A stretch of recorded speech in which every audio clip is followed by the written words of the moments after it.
Hello and dies immediately. Hello and welcome to Midweek Gaming. I'm Nick on the side of the comms, of course, Justin, providing commentary, audio, and gameplay. So, another week, another bit of information out of the games industry. This one is spicy. Well, technically it happened last week as a recording, but, It's potato potato. still extremely important information to Still, know. still relevant. It's pretty Yes. much as of the 17th. This is being recorded on the 29th. It's still pretty relevant, but hmm anyways. So if you don't know, Genshin Impact, or specifically its creators Chronosphere, who is basically the worldwide name for MiHoYo, got slapped with a $20 million fine from the FTC after basically allegations that its loot boxes were manipulative in how they were being designed, as well as collecting information from children without telling the children or the parents. So yeah, that's not good. So yeah, let's just get right into the meat of it. So yeah, MiHoYo, or like I said, Chronosphere, has agreed to pay a $20 million fine because of those two reasons. The first of which, let's just expound on, is the whole business involving loot boxes. The strict reasoning is that, like I said, they were being labeled as deceptive in how they go about selling their loot boxes, and basically their claims are Chronosphere is basically obscuring the chances and kind of making it look better than it is. And that kind of has to do with how they go about their currency. Now, for those who don't know, Genshin Impact, which is kind of the focal point of this lawsuit, basically has two types of currencies. Basically, one is Primo Gems, and the other is Stargo. I think it's Stargo. I can't remember the one they used in flipping Genshin now. Oh. Anyways, basically there are two currencies. I play all their games, so I somehow get them confused, which kind of proves the point. But basically what happens is that you have this currency that you buy with real money. And that is what you use to turn into Primo Gems, which is what you pull the banners with. So basically, let's say you have 100 Primo Gems. Actually, it's 160 Primo Gems for one pull. But to get those Primo Gems, you actually have to buy a different currency. And then you use that currency that you bought to turn into Primo Gems. And so by having this kind of conversion rate, you're kind of obscuring how much you've actually spent. And so if you're not careful, you can end up spending more than you have. Right. Or, spending more than you want to. Which is kind of the crux of this allegation, where, like I said, they're accused of deceptive business practice as a result of that. So, they've agreed to kind of make remunerations on that. The second bit of the lawsuit, like I said, is them collecting user information from children, under 16 in this case, without either telling the parents and allowing them to give consent, or without even telling the children. And then selling these off to third-party, analytics firms, usual Google shenanigans, effectively. And so that was the other big point of the lawsuit. And unfortunately for Chronosphere, I could say, that, again, this has all been proven, everything's been settled, so everything has been proven that it did indeed happen. And unfortunately for Chronosphere, they've been slapped on the wrist with $20 million that they've agreed to pay, as well as remunerations to fix this issue. Again, this is all based in the FTC, which is in the US specifically, so it'll be unclear how this affects their worldwide operations, but the fact alone that they're being hit with this in the US proper is going to impact, at the very least, the US market, because like I said, now they need to change around how they do the game.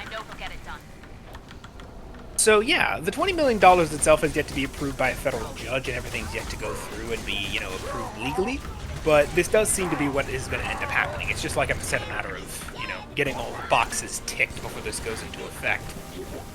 But yeah, this did indeed happen. So what will this mean? Well, as far as the US market is concerned, they'll be now banned from allowing children under 16 from basically playing the game. Or at the very least doing so without parental consent. As for how they go about doing the loot boxes, honestly, it's going to be interesting to see how they do it, because like I said, now they're going to have to probably rework how they do their currency system, because all of their games, be it Genshin Impact, which was, like I said, the focal point of this lawsuit, Star Rail, which is another one, Impact Third, and also Zenless Zone Zero, which we were just talking about before the show, they all use similar methods akin to this. The only difference is what you're getting and what you're buying. But again, the whole system is basically the same. So the fact that this is such a wide-spanning thing for them means they're going to have to change up pretty much all the games under their banner, how they go about doing it. And considering how Genshin has their game structured, this is probably going to... This is me spitballing at this point, admittedly. It is going to possibly bleed over into just the worldwide market as well, and how they do it on the worldwide as well, because if you don't know, Genshin kind of has their game structured into servers. You've got your American server, Asian server, European server, and I think there's one more I can't remember. And you can just travel between these servers yourself. Like, your characters are basically tied to a single server, kind of like in old-style MMOs. And so, take it from a guy like me who's playing on the American server, despite currently being in Scotland. You know, it's not like something that's going to be like very like segmented, right? So it's possible they're going to have to change up how they do their games across the board in general, because I just don't see how they'd be able to do the US specifically and have to change the US way of doing the game specifically, if that makes any sense whatsoever. So I imagine they're just going to have to overhaul the entire system across the board for basically everything, because like I said, I'm not sure how they would go about with how the game is structured, just fixing the US market specifically. So that'll be interesting to see. I'm, again, not sure. Are we just going to start being able to buy Primo Gems directly? Maybe. It'll be a bit of time before this goes into effect, but like I said, it is worth keeping an eye on. Yeah. As for that whole bit about the children having their data information collected, that, like I said, was also part of the lawsuit. Reprimations when it comes to that.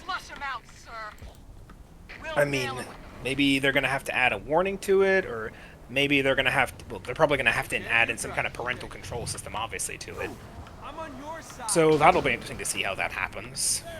Honestly, how they're going to fix that, hard to say. I mean, like I said, when it comes to app stores, beyond parental controls, as far as I can remember at least, I might be incorrect, so feel free to correct me in the comment section on this one. It's been a while since I've seen, looked at app stores and how they work and everything.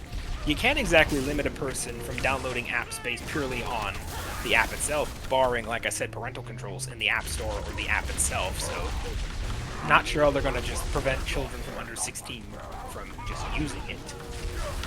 Unless, like I said, they add parental controls, which seems like the most likely case. So, yeah, that's kind of where we are right now.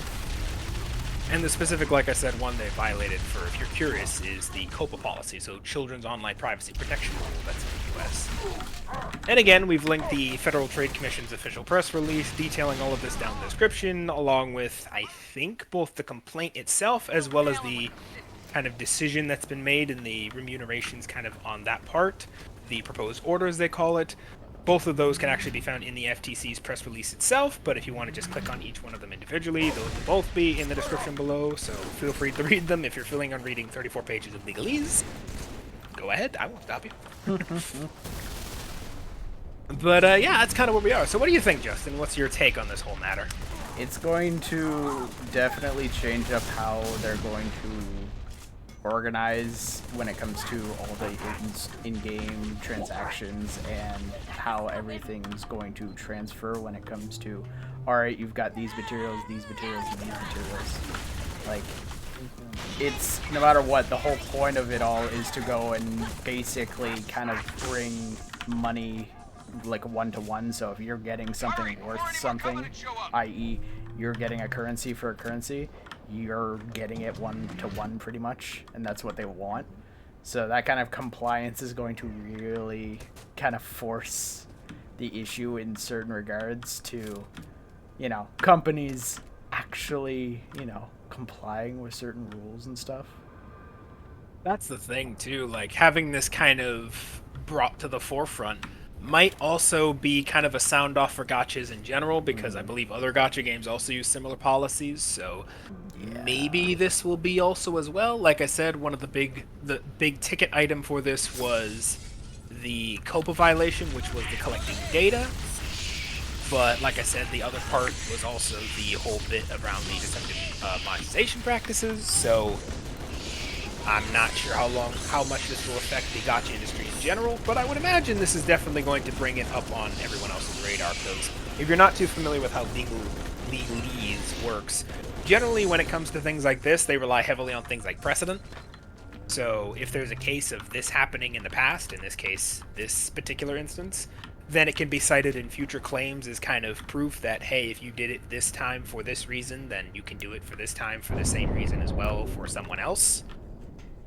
So we'll see. Like I said, this might impact how the gacha industry works overall. Honestly, correction, it's definitely going to impact them overall. Definitely will affect Chronosphere, like I said, because all their games use a similar kind of currency conversion system. The only really difference is what you're buying for what you're getting, but generally the entire process is the same, so they're going to have to rework all of that. And as I said, it's... my guess is they're going to have to restructure the entire game for that reason, because I'm not sure how they could just do the US specifically, unless they just tweak the American server, but at that point, like I said, there's nothing stopping anyone from hopping in the Asian, the European, or just the American server itself. Like, there's nothing, it's not like with some games where you have to actually, like, physically change that, or it just goes off wherever you are, and you just kind of, like, you're stuck there until, you know, you change locations, kind of like I think Destiny does. So, you know, like I said, it's just going to be probably more logical for them to just change up how the entire system works across the board versus just making it in the American servers.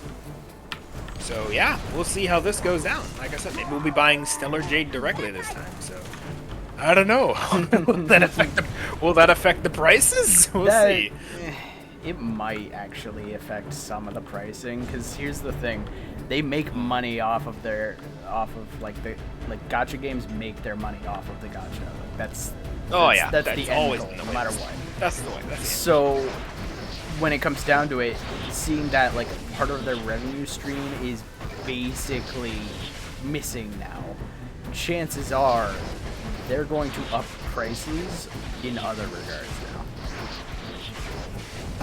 Possibly. That's the thing about Genshin, right? Specifically in this instance. Genshin is quite famous, actually, if you look at the story, for those who aren't familiar. Genshin, I think, costs like $90 million to make, which is obscenely expensive. But the story gets even better, because what it's most famous for is having a price tag of 90 million, or 90 billion, or I think it was 90 million, yeah. $90 million in order to make, and it recouped those losses within a week. Or within, like, the day of its release, which is just insane. Yeah. Like, imagine making 90 million by day's end of the first day release. Like, it's just don't do that. So it makes sense why almost, you know, MiHoYo or Chronosphere, I guess they're, again, legally considered, can go out of their way to do such extravagant things. Like with their anniversary last year, they made like a solid gold jade chamber. Can you imagine how much that cost? It's gonna be a lot. Again, with how much money they make, they can justify it. But like I said, we'll see how this affects their overall revenue, though. And again, maybe that will change the prices. I'm kind of interested, like I see how this all plays out. But yeah, that's kind of what we have this week. Interesting news, like I said. It'll be a bit of time, I think possibly a year or so, before we see this come into effect. At least as far as remunerations go, or at the very least a few months. So let's say half a year to a year before we see this actually get done, like fixed officially. Mm-hmm. So we'll see, come like half a year's time, and how the game shakes out then. Because like I said, it's not just Genshin, it's all their games that use a similar system, so they'll have to probably change all of their games or risk going through this whole hassle again. Right. Or, you never know, they might just do Genshin and call it a day. We'll see. They might just call it a day and be like, you know what, we made our money. Fix that one issue. We made our money. I'ma go now. I don't know. We'll see. Alright then, so that's the show. That's everything this week. Let us know your thoughts down below in the comments section. Let us know, what do you think of the whole business? What do you think? Do you play Genshin? Do you think how these rules will affect? Will you now be buying more or less once there's probably a direct way of purchasing Primo Gens, or will this just unaffect you entirely? Let me know. I'm genuinely curious what everyone thinks of this whole policy. But yeah, that's the show. Have a good week, have a good night, and we'll see you all in the next one. Ciao, everybody.